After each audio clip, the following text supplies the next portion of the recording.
ijazah palsu, menurut saya ada 5 kebohongan yang mau disembunyikan oleh mereka.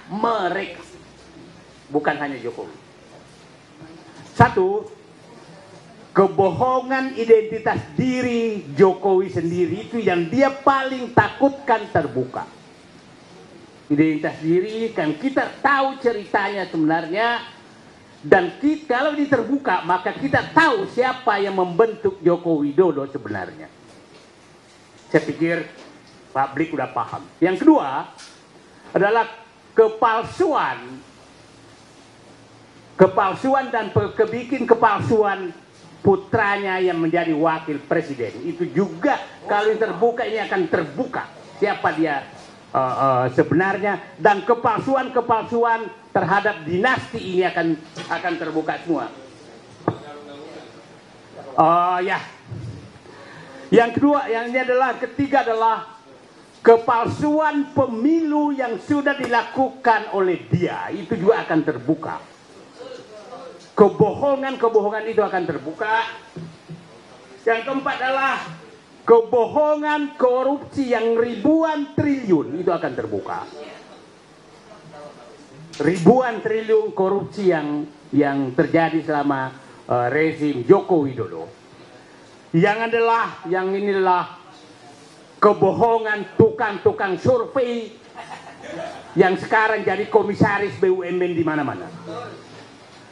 Jadi kita akan membongkar 5 kebohongan. Jadi jangan heran bahwa musuh kita banyak sekali, karena banyak sekali yang terancam.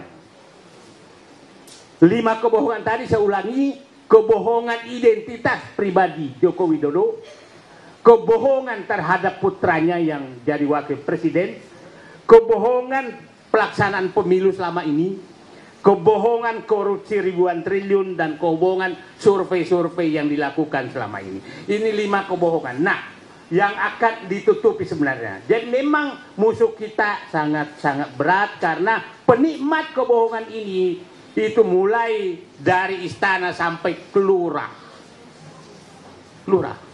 Itu ya semua. Nah, haram. Nah, di posisi seperti ini saya meminta kepada seluruh rakyat Indonesia 3 hal.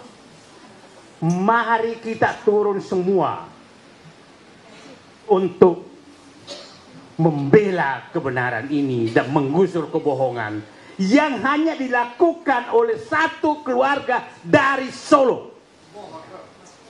Masa kita kalah? Itu komandannya. Yang lain itu anak semua. Nah, saya pikir bapak-bapak jenderal pasti mendidih mendengarkan masa kita kalah sama satu dinasti yang tidak jelas. Ya. Yang kedua, kepada seluruh aparat, berhentilah aparat hukum menjadi pelindung daripada raja bohong ini. Betul-betul adalah hati nurani kalian. Saya berharap 3-4 orang yang pernah jadi pelaku utama raja bohong ini mengakulah. 2-3 orang saja mengaku, saya pikir Anda akan jadi pahlawan menyelamatkan bangsa ini. Jangan sembunyikan terus. Yang terakhir, kepada Presiden Prabowo, kalau tidak mampu memihak kepada kebenaran, minimal Bapak diam saja, nggak usah melindungi. Kalau memang tidak mampu, karena sering sekali ada kode-kode dari Solo itu langsung letoi lagi. Percayalah, kalau Bapak membela kebenaran, rakyat akan ada di belakang Bapak. Tapi apabila Bapak takut terus dari raja bohong, maka batas rakyat juga ada sabarnya. Kami masih menaruh harapan pada Bapak, tapi rakyat juga ada batasnya.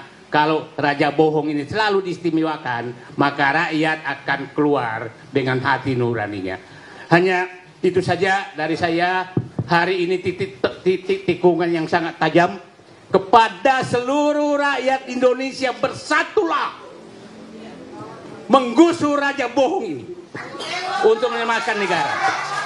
Mulai dari Sabang sampai Merauke, turunlah. Jangan diam demi bangsamu.